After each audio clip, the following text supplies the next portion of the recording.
ಎಲ್ಲರಿಗೂ ನಮಸ್ಕಾರ. Welcome to Vijaya's kitchen. ಇವತ್ತು ನಾನು ಒಂದು ಆರೋಗ್ಯಕರವಾದಂಥ ಸ್ನ್ಯಾಕ್ಸನ್ನು ಮಾಡ್ತಾ ಇದ್ದೀನಿ. ಇಲ್ಲಿ ನಾನು ಸ್ನ್ಯಾಕ್ಸ್ ಮಾಡೋದಕ್ಕೆ ಮೈದಾ ಬದಲು ಗೋಧಿ ಹಿಟ್ಟನ್ನು ಯೂಸ್ ಮಾಡ್ತಿದ್ದೀನಿ ಮತ್ತು ಮೆಂತ್ಯ ಸೊಪ್ಪನ್ನು ಯೂಸ್ ಮಾಡ್ತಿದ್ದೀನಿ. ತುಂಬ ಕ್ರಂಚಿಯಾಗಿ ಪದರವಾಗಿ ಗರಿಯಾಗಿ ತುಂಬ ರುಚಿಯಾಗಿರುತ್ತೆ ಮತ್ತು ತುಂಬ ದಿವಸದವರೆಗೂ ನಾವು ಸ್ಟೋರ್ ಮಾಡಿ ಕೂಡ ಇಟ್ಕೋಬೋದು. ಮಕ್ಕಳಿಗೆ ಆಗಲಿ ದೊಡ್ಡವ್ರಿಗೆ ಆಗಲಿ ಯಾರಿಗೆ ಆಗಲಿ ತುಂಬಾ ಇಷ್ಟ ಆಗುತ್ತೆ.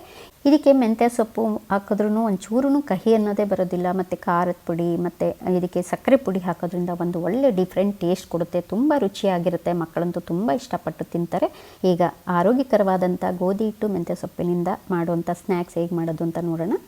ಇಲ್ಲಿ ನಾನು ಒಂದು ದೊಡ್ಡ ಕಟ್ನಷ್ಟು ಮೆಂತ್ಯ ಸೊಪ್ಪನ್ನು ತೊಗೊಂಡಿದ್ದೀನಿ. ಕಡ್ಡಿ ಎಲ್ಲ ಸಪ್ರೇಟ್ ಮಾಡಿ ಬರೀ ಎಲೆ ಮಾತ್ರ ತೊಗೊಂಡಿದ್ದೀನಿ. ಇದನ್ನು ಅಂದರೆ ಕೈಯಲ್ಲಿ ಹಿಡಿದ್ರೆ 2 ಹಿಡಿಯಷ್ಟು ಆಗುತ್ತೆ, ಅಷ್ಟು ತೊಗೊಂಡಿದ್ದೀನಿ. ಈಗ ಇದು ನಾನಿಲ್ಲಿ ಒಂದು ಚೆನ್ನಾಗಿ ಎಲ್ಲನೂ ಸೊಪ್ಪೆಲ್ಲ ತೊಳೆದು ಬಿಟ್ಟು ಒಂದು ಕಾಟನ್ ಬಟ್ಟೆ ಮೇಲೆ ಹಾಕಿ 5 ನಿಮಿಷ ಫ್ಯಾನ್ ಕೆಳಗಡೆ ಬಿಟ್ಟರೆ ನೀರೆಲ್ಲ ಚೆನ್ನಾಗಿ ಡ್ರೈ ಆಗುತ್ತೆ. ನೋಡಿ, ಈಗ ನೀರೆಲ್ಲ ಚೆನ್ನಾಗಿ ಡ್ರೈ ಆಗಿರೋಂಥ ಸೊಪ್ಪು ಈ ರೀತಿ ಮಾಡ್ಕೊಂಡ್ಮೇಲೆ ಇದನ್ನು ಸಣ್ಣಗೆ ಕಟ್ ಮಾಡ್ಕೊಬೇಕು. ಎಷ್ಟು ಸಣ್ಣಗಾಗುತ್ತೋ ಅಷ್ಟು ಸಣ್ಣಗೆ ಕಟ್ ಮಾಡ್ಕೋಬೇಕಾಗುತ್ತೆ. ಈ ರೀತಿ ಇವಾಗ ನಾನು ಕಟ್ ಮಾಡಿ ತೆಗೆದಿಟ್ಕೊಂಡಿದ್ದೀನಿ. ಈಗ ಸ್ಟವ್ ಮೇಲೆ ಒಂದು ಪ್ಯಾನ್ ಇಟ್ಕೊಂಡು ಇದಕ್ಕೆ 1 ಟೀ ಸ್ಪೂನಷ್ಟು ತುಪ್ಪ ಹಾಕ್ಕೊಳ್ತಾ ಇದ್ದೀನಿ. ತುಪ್ಪದ ಬದಲು ಎಣ್ಣೆ ಬೇಕಾದ್ರೂ ಹಾಕ್ಕೊಳ್ಬೋದು, ಆದರೆ ತುಪ್ಪ ಹಾಕಿದ್ರೆ ಟೇಸ್ಟ್ ತುಂಬಾ ಚೆನ್ನಾಗಿರುತ್ತೆ. ಈಗ ಸಣ್ಣಗೆ ಕಟ್ ಮಾಡ್ಕೊಂಡಿರೋಂಥ ಮೆಂತ್ಯ ಸೊಪ್ಪನ್ನು ಹಾಕ್ಕೊಂಡು ಇದನ್ನೆಲ್ಲನೂ ಚೆನ್ನಾಗಿ ಫ್ರೈ ಮಾಡ್ಕೋಬೇಕು. ಈ ರೀತಿ ಫ್ರೈ ಮಾಡೋದ್ರಿಂದ ಮೆಂತ್ಯ ಸೊಪ್ಪು ಕಹಿ ಕೂಡ ತುಂಬಾ ಕಮ್ಮಿ ಆಗುತ್ತೆ. ಮತ್ತು ಮೆಂತ್ಯ ಸೊಪ್ಪು ನೋಡಿ, ನಾವು ಫ್ರೈ ಮಾಡ್ತಿದ್ದಂಗೆ ಕ್ವಾಂಟಿಟಿ ಕೂಡ ತುಂಬಾ ಕಮ್ಮಿ ಆಗಿಬಿಡುತ್ತೆ. ಇದೆಲ್ಲನೂ ಈ ರೀತಿ ಫ್ರೈ ಮಾಡ್ಕೊಂಡಾದಮೇಲೆ ತೆಗೆದು ಇವಾಗ ಪಕ್ಕಕ್ಕೆ ಇಟ್ಕೊಳ್ಳೋಣ. ಈಗ ಇನ್ನೊಂದು ಬೌಲನ್ನು ತೊಗೊಂಡು ಇದಕ್ಕೆ ನಾನಿಲ್ಲಿ 1.5 ಕಪ್ಪಷ್ಟು ಗೋಧಿ ಹಿಟ್ಟನ್ನು ಹಾಕ್ಕೊಳ್ತಾ ಇದ್ದೀನಿ. ಈ ಸ್ನ್ಯಾಕ್ಸು ಗೋಧಿ ಹಿಟ್ಟಿಂದ ಮಾಡಿದ್ರೂ ತುಂಬಾ ರುಚಿಯಾಗಿರುತ್ತೆ. ಇಲ್ಲಿ ನಾನು ಮೆಜರ್ಮೆಂಟ್ ಕಪ್ಪಿಂದನೇ ಎಲ್ಲನೂ ಅಳತೆ ಮಾಡಿ ಹಾಕ್ಕೊಳ್ತಾ ಇದ್ದೀನಿ. ಅರ್ಧ ಕಪ್ಪಷ್ಟು ಚಿರೋಟಿ ರವೆ ಹಾಕ್ಕೊಳ್ತಿದ್ದೀನಿ. ಚಿರೋಟಿ ರವೆ ಹಾಕೋದ್ರಿಂದ ತುಂಬ ಕ್ರಿಸ್ಪಿಯಾಗಿ ಅಂದರೆ ಗರಿಯಾಗಿ ಬರುತ್ತೆ. ರುಚಿಗೆ ಸರಿ ಹೋಗೋಷ್ಟು ಉಪ್ಪು, ಅರ್ಧ ಟೇಬಲ್ ಸ್ಪೂನಷ್ಟು ಅಜ್ವೈನನ್ನು ಕೈಯಲ್ಲಿ ಉಜ್ಜಿಬಿಟ್ಟು ಹಾಕ್ಕೊಳ್ಳಿ. ಅರ್ಧ ಟೀ ಸ್ಪೂನಷ್ಟು ಕಾಳು ಮೆಣಸು ಪುಡಿ, 1 ಟೀ ಸ್ಪೂನಷ್ಟು ಅಚ್ಚ ಖಾರದ ಪುಡಿ, 2 ಟೇಬಲ್ ಸ್ಪೂನಷ್ಟು ಸಕ್ಕರೆ ಪುಡಿ ಹಾಕೋದ್ರಿಂದ ಒಳ್ಳೆ ಸ್ವೀಟ್ನೆಸ್ ಕೊಡುತ್ತೆ. ಮತ್ತು ಕಲ್ಲರ್ಗೋಸ್ಕರ 1/4 ಟೀ ಸ್ಪೂನಷ್ಟು ಅರಿಶಿನ ಪುಡಿ ಹಾಕ್ಕೊಂಡಿದ್ದೀನಿ. 2 ಟೇಬಲ್ ಸ್ಪೂನಷ್ಟು ಬಿಳಿ ಎಳ್ಳು, 2 ಟೇಬಲ್ ಸ್ಪೂನಷ್ಟು ತುಪ್ಪನ ಬಿಸಿ ಮಾಡಿ ಹಾಕ್ಕೊಳ್ತಿದ್ದೀನಿ. ನೀವು ತುಪ್ಪದ ಬದಲಾಗಿ ಎಣ್ಣೆ ಬೇಕಾದ್ರೂ ಹಾಕ್ಕೊಳ್ಬೋದು. ಹಾಕಿ ಈ ತುಪ್ಪದ ಜೊತೆಗೆ ಹಿಟ್ಟೆಲ್ಲನೂ ಚೆನ್ನಾಗಿ ಮಿಕ್ಸ್ ಆಗಬೇಕು. ಆ ರೀತಿ ಕೈಯಲ್ಲಿ ಚೆನ್ನಾಗಿ ಎಲ್ಲನೂ ಈ ರೀತಿ ಚೆನ್ನಾಗಿ ಮಿಕ್ಸ್ ಆಗೋ ಥರ ಮಾಡಿಕೊಂಡು ಕೈಯಲ್ಲಿ ಹಿಡಿದ್ರೆ ಹಿಟ್ಟು ಉಂಡೆಗೆ ಬರಬೇಕು. ಆ ರೀತಿ ಮಾಡ್ಕೊಳ್ಳಿ. ಅಕಸ್ಮಾತ್ ಬರಲಿಲ್ಲ ಅಂದರೆ ಇನ್ನೊಂದು ಸ್ವಲ್ಪ ತುಪ್ಪ ಅಥವಾ ಎಣ್ಣೆ ಏನಾದರೂ ಹಾಕ್ಬಿಟ್ಟು ಮಿಕ್ಸ್ ಮಾಡ್ಕೊಳ್ಳಿ. ಈಗ ತುಪ್ಪದಲ್ಲಿ ಮೊದಲೇ ಫ್ರೈ ಮಾಡಿ ಇಟ್ಕೊಂಡಿರೋಂಥ ಮೆಂತ್ಯ ಸೊಪ್ಪನ್ನು, ಅಂದರೆ ಇದು ಒಂದಕ್ಕೊಂದು ಅಂಟ್ಕೊಂಡು ಬಿಟ್ಟಿರುತ್ತೆ, ತುಪ್ಪದಲ್ಲಿ ಫ್ರೈ ಮಾಡಿರೋದ್ರಿಂದ ಎಲ್ಲ ಹಿಟ್ಟಿಗೆ ಹಾಕ್ಬಿಟ್ಟು ಈ ರೀತಿ ಕೈನಲ್ಲಿ ಉಜ್ಜುತ್ತಾ ಚೆನ್ನಾಗಿ ಮಿಕ್ಸ್ ಮಾಡ್ಕೊಳ್ಬೇಕಾಗತ್ತೆ. ಈ ರೀತಿ ಎಲ್ಲನೂ ಚೆನ್ನಾಗಿ ಮಿಕ್ಸ್ ಮಾಡ್ಕೊಂಡಾದಮೇಲೆ ಇವಾಗ ಇದಕ್ಕೆ ಸ್ವಲ್ಪನೇ ನೀರನ್ನು ಹಾಕ್ಕೊಳ್ತಾ ಮಿಕ್ಸ್ ಮಾಡ್ಕೊಬೇಕು. ಅಂದರೆ ತುಂಬ ಸಾಫ್ಟಾಗಿ ಆಗಿಬಿಟ್ರೆ ತುಂಬ ಕ್ರಿಸ್ಪಾಗಿ ಬರೋದಿಲ್ಲ ಈ ಸ್ನ್ಯಾಕ್ಸು. ಅದಕ್ಕೋಸ್ಕರ ಆದಷ್ಟು ಅಂದರೆ ನಾವು ಗೋಧಿ ಚಪಾತಿ ಎಲ್ಲ ಮಾಡಬೇಕಾದ್ರೆ ಯಾವ ಅದಕ್ಕೆ ಕಲಿಸ್ಕೊಳ್ತೀವೋ ಅದಕ್ಕಿಂತ ಇನ್ನು ಸ್ವಲ್ಪ ಗಟ್ಟಿಯಾಗಿಯೇ ಇರಬೇಕು. ಇಲ್ಲಿ ನಾನು ಅರ್ಧ ಕಪ್ಪಷ್ಟು ನೀರನ್ನು ಹಾಕಿ ಮಿಕ್ಸ್ ಮಾಡ್ಕೊಂಡಿದ್ದೇನೆ. ನೋಡಿ, ಇನ್ನೂ ಇಟ್ಟಿಟ್ಟಂಗೆ ಇದೆ. ಇವಾಗ ಇನ್ನೊಂದು ಅರ್ಧ ಕಪ್ಪನ್ನು ನೀರನ್ನು ಹಾಕ್ಕೊಂಡು ಮಿಕ್ಸ್ ಮಾಡ್ಕೊಳ್ತಿದ್ದೇನೆ. ಇದಕ್ಕೆ 1 ಕಪ್ಪಷ್ಟು ನೀರು ಬೇಕಾಗುತ್ತೆ. ಈ ರೀತಿ ಗಟ್ಟಿಯಾಗಿ ಕಲಿಸೋದ್ರಿಂದ ನಾವು ಚಪಾತಿನ ಎಷ್ಟು ತೆಳ್ಳಗೆ ಬೇಕಾದ್ರೂ ಉಜ್ಕೋಬಹುದು. ಮತ್ತು ತುಂಬ ದಿವಸದವರೆಗೂ ಈ ಸ್ನ್ಯಾಕ್ಸನ್ನು ನಾವು ಸ್ಟೋರ್ ಮಾಡಿ ಕೂಡ ಇಟ್ಕೊಳ್ಬೋದು. ಈಗ ಒಂದು 10 ನಿಮಿಷ ಇದನ್ನು ರೆಸ್ಟ್ ಮಾಡೋದಕ್ಕೆ ಬಿಡೋಣ.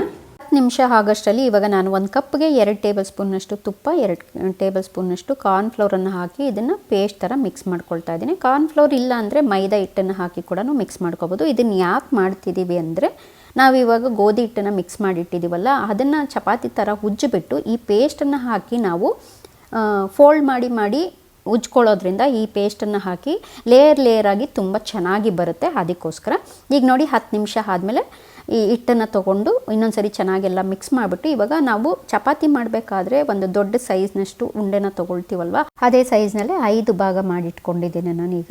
ಇದನ್ನು ನಾನೀಗ ಲಟ್ಟಿಸೋದಕ್ಕೆ ಒಂದು ಕೆಳಗಡೆ ಮತ್ತು ಮೇಲೆ ಸ್ವಲ್ಪ ಡ್ರೈ ಪೌಡರನ್ನು ಹಾಕ್ಕೊಂಡ್ಬಿಟ್ಟು ಚಪಾತಿನ ನಾವು ಎಷ್ಟು ತೆಳ್ಳಗಾಗುತ್ತೋ ಅಷ್ಟು ತೆಳ್ಳಗೆ ಇದನ್ನು ಉಜ್ಕೊಳ್ಬೇಕಾಗುತ್ತೆ. ಎಷ್ಟು ತೆಳ್ಳಗೆ ಉಜ್ಜಿದ್ರೆ ಅಷ್ಟು ಚೆನ್ನಾಗಿ ಗರಿಯಾಗಿ ಬರುತ್ತೆ ಈ ಸ್ನ್ಯಾಕ್ಸ್ ಕೂಡ. ಈಗ ನೋಡಿ, ಇದು ಪೂರ್ತಿಯಾಗೆಲ್ಲ ನಾನು ಉಜ್ಕೊಂಡಿದ್ದೇನೆ. ಇದಂದರೆ ಇಷ್ಟು ತೆಳ್ಳಗೆ ಉಜ್ಕೊಂಡಿದ್ದೇನೆ ನಾನು. ಇವಾಗ ಇದ್ರ ಮೇಲೆ ಕಾರ್ನ್ಫ್ಲವರು ಮತ್ತು ತುಪ್ಪನ ಮಿಕ್ಸ್ ಮಾಡ್ಕೊಂಡಿರೋ ಅಂಥದ್ದನ್ನು ಹಾಕ್ಕೊಂಡ್ಬಿಟ್ಟು ಪೇಸ್ಟನ್ನು ಈ ರೀತಿ ಸ್ಪ್ರೆಡ್ ಮಾಡ್ಕೊಬೇಕು. ಮತ್ತು ಇದ್ರ ಮೇಲೆ ಸ್ವಲ್ಪ ಡ್ರೈ ಪೌಡರನ್ನು ಕೂಡ ಹಾಕಿ ಮಿಕ್ಸ್ ಮಾಡ್ಕೋಬೇಕು.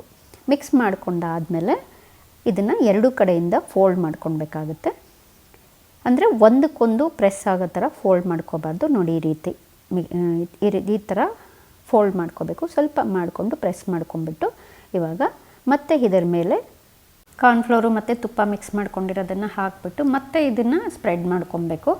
ಮಾಡ್ಕೊಂಡಾದಮೇಲೆ ಮತ್ತೆ ಇದ್ರ ಮೇಲೆ ಸ್ವಲ್ಪ ಡ್ರೈ ಪೌಡರನ್ನು ಹಾಕಿಬಿಟ್ಟು ಮತ್ತೆ ಇದನ್ನು ನೀವು ಸ್ಪ್ರೆಡ್ ಮಾಡಿಕೊಂಡು ಆಮೇಲೆ ಮತ್ತೆ ಇದನ್ನು ಎರಡು ಕಡೆನೂ ಫೋಲ್ಡ್ ಮಾಡ್ಕೋಬೇಕು. ಒಂದಕ್ಕೊಂದು ಅಂಟದೇ ಇರೋಂಗೆ ಮತ್ತು ಎರಡೂ ಸೈಡು ಈ ರೀತಿ ಫೋಲ್ಡ್ ಮಾಡ್ಕೊಬೇಕಾಗುತ್ತೆ.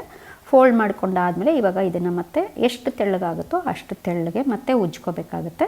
ಈ ರೀತಿ ಉಜ್ಕೊಂಡಾದಮೇಲೆ ಇವಾಗ ಮತ್ತೆ ಈಗ ಇದ್ರ ಮೇಲೆ ತುಪ್ಪ ಮತ್ತು ಕಾರ್ನ್ಫ್ಲೋರ್ ಮಿಕ್ಸ್ಚರನ್ನು ಹಾಕ್ಕೊಳ್ಬೇಕಾಗತ್ತೆ. ಹಾಕ್ಕೊಂಡ್ರೆ ಅಂದರೆ ಇವಾಗ ಈ ಸರಿ ಎಡ್ಜಸ್ಗೆ ನಾವು ಸ್ಪ್ರೆಡ್ ಮಾಡ್ಕೊಬಾರ್ದು. ಇದ್ರ ಮೇಲೆ ಮತ್ತೆ ಒಣ ಹಿಟ್ಟನ್ನು ಹಾಕ್ಕೊಂಡು ಈ ರೀತಿ ಒಂದರ ಮೇಲೆ ಒಂದು ಹಾಕ್ಕೊಬೇಕು. ಎಡ್ಜಸ್ಗೆ ಹಾಕ್ಬಿಟ್ರೆ ಸರಿಯಾಗಿ ಇದು ಅಂಟ್ಕೊಳ್ಳೋದಿಲ್ಲ. ಹಂಗಾಗಿ ಇವಾಗ ಹಾಕ್ಬಿಟ್ಟು ತುಂಬ ಜಾಸ್ತಿ ಪ್ರೆಸ್ ಮಾಡಿ ಉಜ್ಜಬಾರ್ದು, ಸುಮ್ಮನೆ ಲೈಟಾಗಿ ಉಜ್ಜಿಬಿಟ್ಟು ಇವಾಗ ಇದನ್ನು ನಾವು ಈ ರೀತಿ ಕಟ್ ಮಾಡ್ಕೋಬೇಕು. ಸರಿ ಫೋಲ್ಡ್ ಮಾಡಿ ಉಜ್ಜಿರೋದ್ರಿಂದ ಲೇಯರ್ಸ್ ಕೂಡ ತುಂಬಾ ಚೆನ್ನಾಗಿ ಬರುತ್ತೆ.